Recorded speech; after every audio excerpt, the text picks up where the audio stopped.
Hi everyone, it's Tony Jones here with Rebel Financial. I know you're used to having Phil in this spot, but today he's in sunny San Diego at the TD Ameritrade Conference, so I'm filling in for him.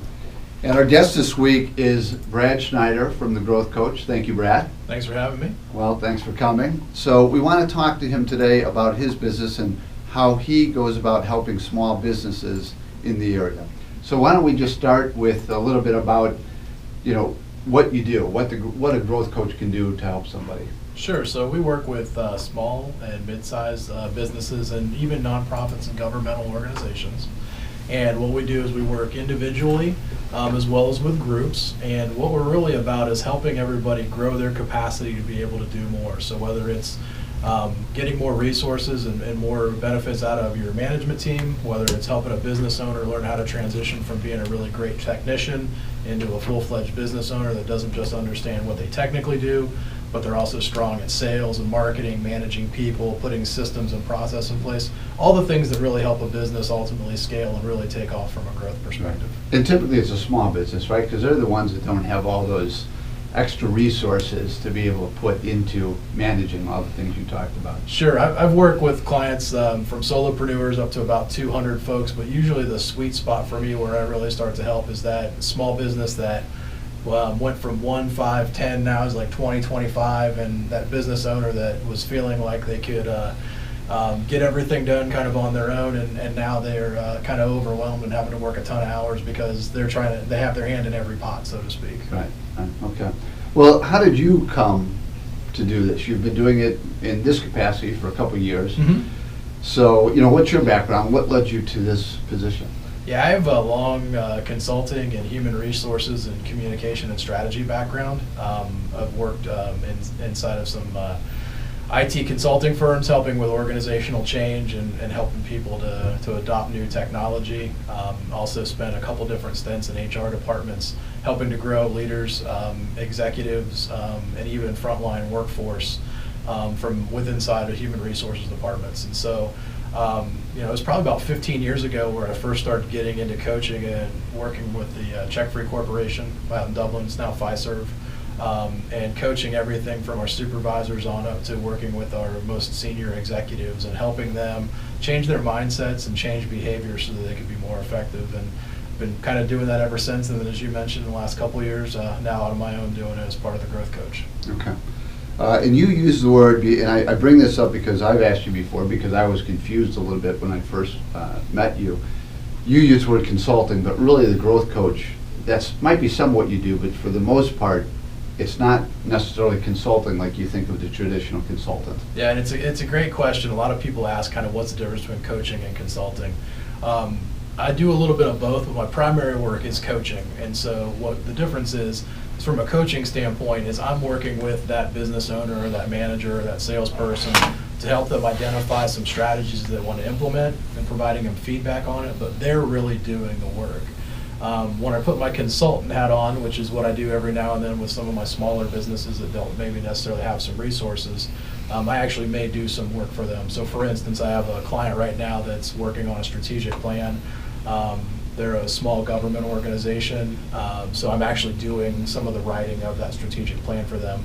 Versus on a coaching side, it would be really encouraging to kick that process off, showing them what the outcomes could be, but really leaving them on their own to facilitate it inside their own business. Okay.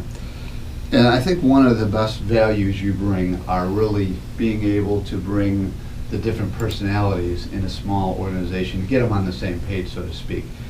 Recently, you've published an article that I came across on LinkedIn talking about really thinking about, from a management point of view, the team and what they need from an individual point of view. So let's just talk about that a little bit. I mean, because the personality part of it is a big deal. Sure. Whether you're a business owner or a manager or even just an employee inside of a business, we all have natural tendencies, whether they're personality or behavioral, that are the way that we kind of prefer to act and the way we prefer to engage.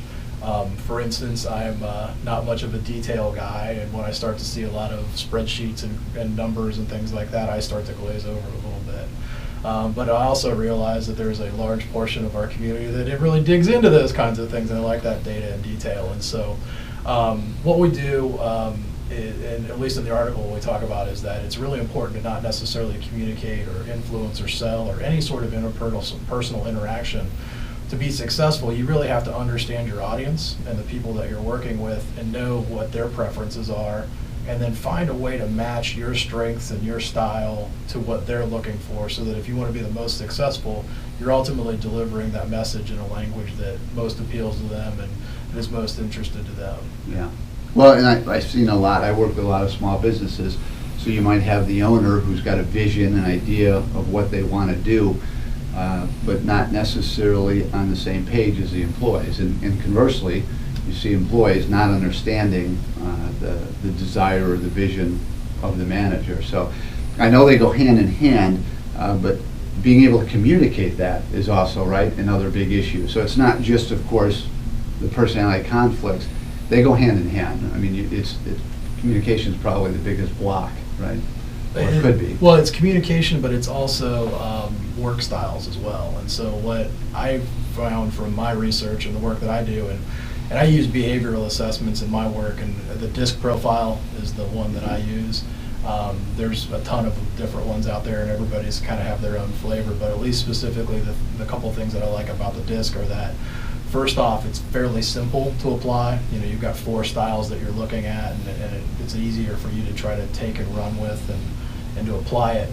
But the other thing that I think it really does, back to the root of your question, is it does a really good job of helping people understand that there are relationship sort of strengths, and then there's also task compatibility that goes along with that. And so, for instance, I'm a high I who's an influencer, and so we really enjoy and get a lot of energy from people and having conversations and getting people excited about doing things. So when you get 2 I's together, relationships-wise, it's usually a pretty good thing, because we're both kind of talking about life, sports, etc., and whatnot.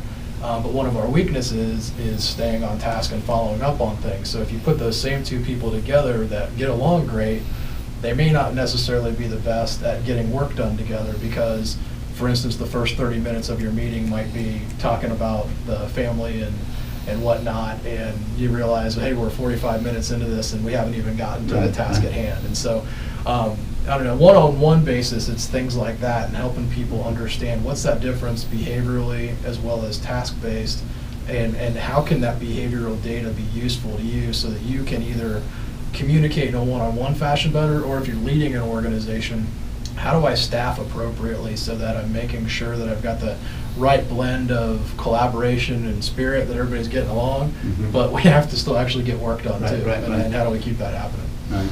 Well, I know, since that's kind of my personality too, I know Ryan, our production manager here, might have a concern with stopping us from just talking about this all day long. So, so I know exactly what you're feeling. So when you talk about the DISC, you're talking about the employees taking the test, or are you having the manager or the owner take that as well? Yes. One of the things that's really been beneficial with some of my clients is helping them understand not just the one-on-one impact of that, but the impact of having that data across the organization. And so certainly the interpersonal, the one-on-one, there's obvious value in that, or even the self-awareness of my own style and knowing what that looks like, and being able to leverage those strengths and mitigate those weaknesses. But when you're able to do those types of assessments across your entire organization, you really start to gain some unique perspective into things like how you're staffing projects, how you're putting teams together. I mean, everything down to seating arrangements and things like that. You know, one example is a medical office client that I work with, and they have all S's and C's in their business, and those are folks that are more responsive in nature. So that means when it comes to change, that they're open to it, but they need to hear a lot of data around it and understand it's really the right thing to do before they're going to make that change. And then they have one person out of that whole group that's more of an active type of personality, which looks at things like job descriptions and structure, and they're open to kind of twisting and bending those and making changes to those things in order to move the organization forward. Well, one of the owners of that organization, one of her frustrations expressed to me was that they are slow to adopt change, and that they're slow to make things happen, and they don't really finish projects a lot of times because they have a hard time getting them started. And so we actually did what we call our culture report with them using the DISC data behavior, not just from the owner, but from all of the staff inside the business. And so we're able to give her a picture of what all 14 of their employees are from a behavior standpoint, and then be able to map it across the business so that they could understand where those challenges were. And so when I was able to show her that report and show her everybody that's kind of below the line in terms of that excitement and anticipation and willingness to change, and then she saw that she was the only person on that top end, it was easy to be able to demonstrate and identify, hey, here's possibly one of your challenges is you've hired a whole group of people that are really by nature ingrained and rooted in system. And that's good, you just have to be able to nudge them along in a different direction. And we worked on some strategies to help them move those things ahead.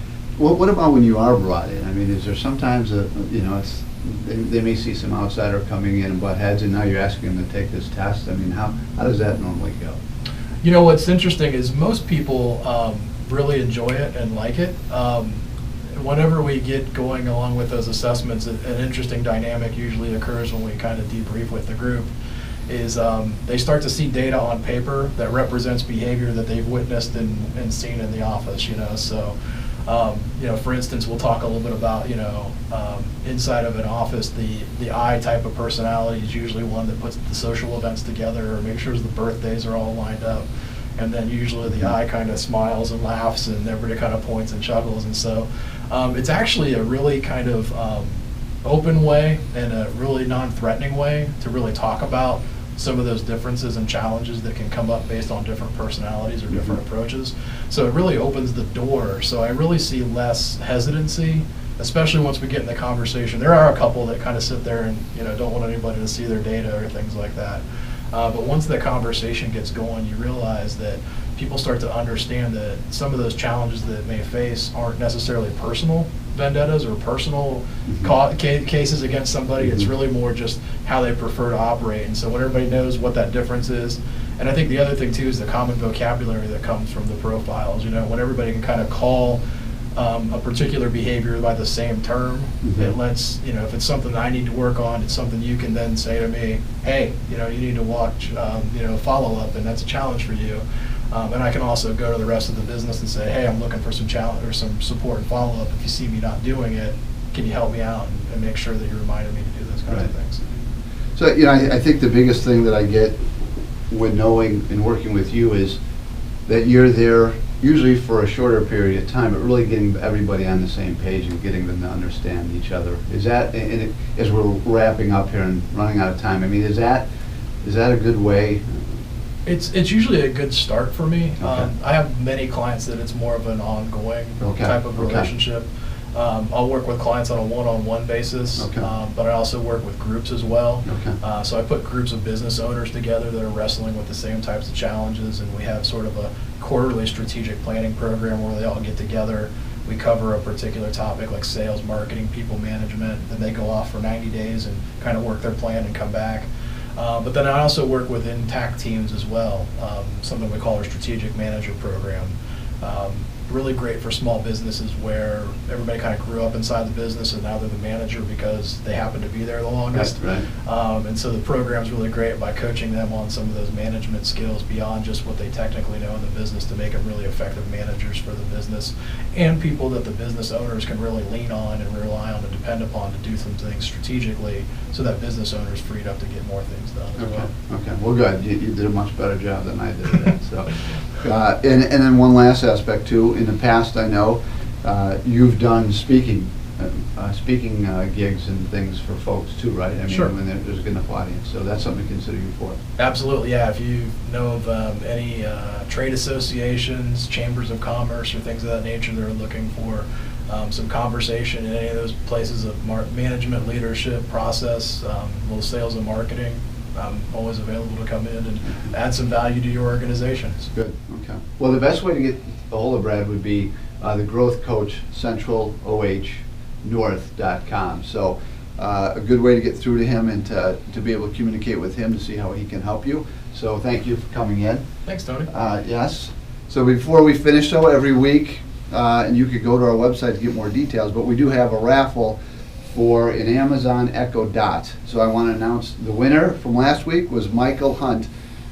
So Michael, I know we'll be seeing you on Tuesday as it turns out. So, but congratulations and thank you. And if you did not win, keep on trying to participate because we'll be drawing every week. All right. Thank you all and have a good week.